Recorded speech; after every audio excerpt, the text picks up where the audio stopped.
The 1700s in Europe are often referred to as the Age of Enlightenment. It was a time we had come out of the Renaissance. We had rediscovered science and reason. And in the 1700s, we saw that come about with even more progress of society. And as we exit the 1700s and enter into the 1800s, we start having the Industrial Revolution.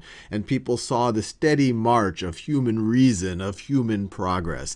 And because of this, a lot of people were saying, hey, humanity will continue to improve and improve forever to a point that poverty will go away. We will turn into this perfect utopian civilization without wars, without strife of any kind. And there was something to be said about that. You had significant improvements. In fact, you had even more dramatic improvements once the Industrial Revolution started. But not everyone in the late 1700s was as optimistic. And one of the more famous, not so optimistic people was Thomas Malthus. Thomas Malthus right over here. And I will just quote him directly. This is from his essay on the principle of population. The power of population is so superior to the power of the earth to produce subsistence for man that premature death must in some shape or other visit the human race. Very uplifting. The vices of mankind are active and able ministers of depopulation. They are the precursors in the great army of destruction, and often finish the dreadful work themselves. But should they fail in this war of extermination, sickly seasons, epidemics, pestilence, and plague advance in terrific array, and sweep off their thousands and tens of thousands. Should success still be incomplete, gigantic inevitable famine stalks in the rear, and with one mighty blow levels the population with the food of the world. So not so uplifting of a little quote right over here, but this was his general sense. He lived in a time where people were being very optimistic that progress, the march of progress would go on forever until we got to some utopian civilization. But from Thomas Malthus's point of view, he felt that if people could reproduce and increase the population, they will, that there's no way of stopping them. So from his point of view, the way he saw it, so let me on that axis, let's say that that is the population, and this axis right over here, let's say that that is time. So by his thinking and everything that he'd seen in reality up to that point would back this up, that if people had enough food and time, they would reproduce, and they would reproduce in numbers that would grow the population. So in his mind, the population would just keep on increasing. It'll just keep on increasing until it can't support itself anymore, until the actual productivity of the land can't produce enough calories to feed all of those people. So in his mind, there would be some natural upper bound based on the amount of food that the earth could support. So let's say that this is, let me do that in a different color. So in his mind, there was some upper bound.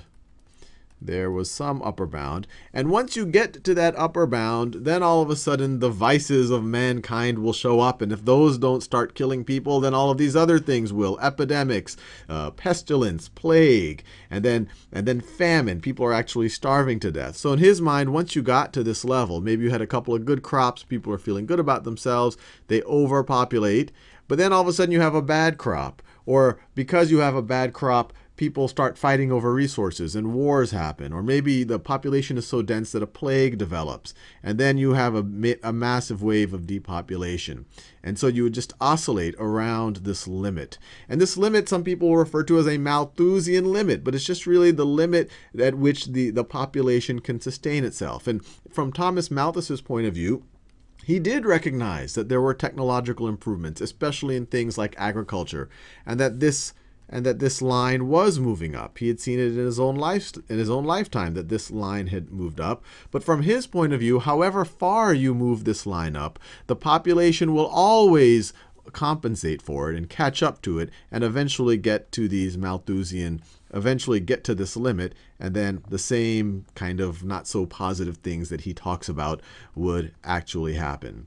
And some people now say, oh, Thomas Malthus, he was so pessimistic. He was obviously wrong. Look at what's happened. We have so much food on this planet right now. We've gone through multiple agricultural revolutions. And they are right. In the last 200 years since Malthus, so since the early 1800s, we really have been able to outstrip population. So this line up here has been moving up much faster than even population. So right now we actually do have more calories per person on the planet than we've had at any time in history.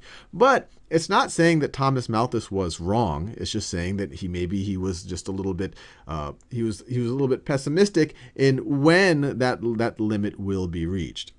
Now, the other dimension where you might say that he was maybe wrong was in this principle that a population will increase if it can increase. If there is food and if there is time, people will reproduce.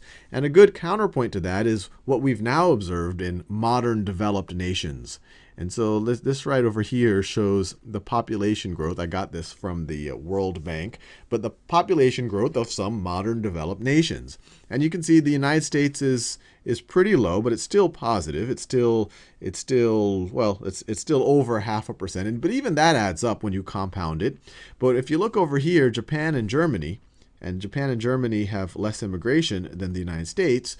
Especially Japan, they are actually negative. So just this population left to its own devices, especially if you account for people not going across borders, just the population itself growing, they actually have negative growth. So there's some reason to believe that this is evidence that Thomas Malthus was wrong. He didn't, or not completely right, he didn't put into account that maybe once a society becomes rich enough and educated enough that they might not just populate the world or have as many kids as they want. They might try to do other things with their time, whatever that might be. So I just wanted to expose you to this idea. Time will tell if Thomas Malthus, if we can always keep this line of food productivity growing faster than the population. And time will tell whether our populations can become, I guess we could say, developed enough so that they don't inexorably, I can never say that word, they don't always just keep growing. Maybe they do become a Japan or a Germany situation, and the world population, especially if we have a high rate of literacy, eventually does level off, so it never even has a chance of hitting up against that Malthusian limit. But thought I would introduce you to the idea, and now you can go to parties and you can talk about things like Malthusian limits. And if you want to know what country is maybe closest to the Malthusian limit right now, and we've talked about this before, but a good case example is something like Bangladesh. They are right now the most population-dense country in the world. They have 900 people per square kilometer. And just to give you a sense of perspective, that's 30 times more dense than the United States is. So if you took every person in the United States and turned them into 30 people in the United States, that would give you a sense of how dense Bangladesh is. And it's probably due to a certain degree that it's very fertile land. It's the river delta of the Ganges essentially makes up the entire country.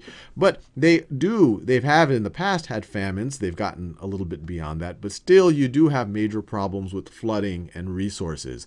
So hopefully they'll be able to stay ahead of the curve.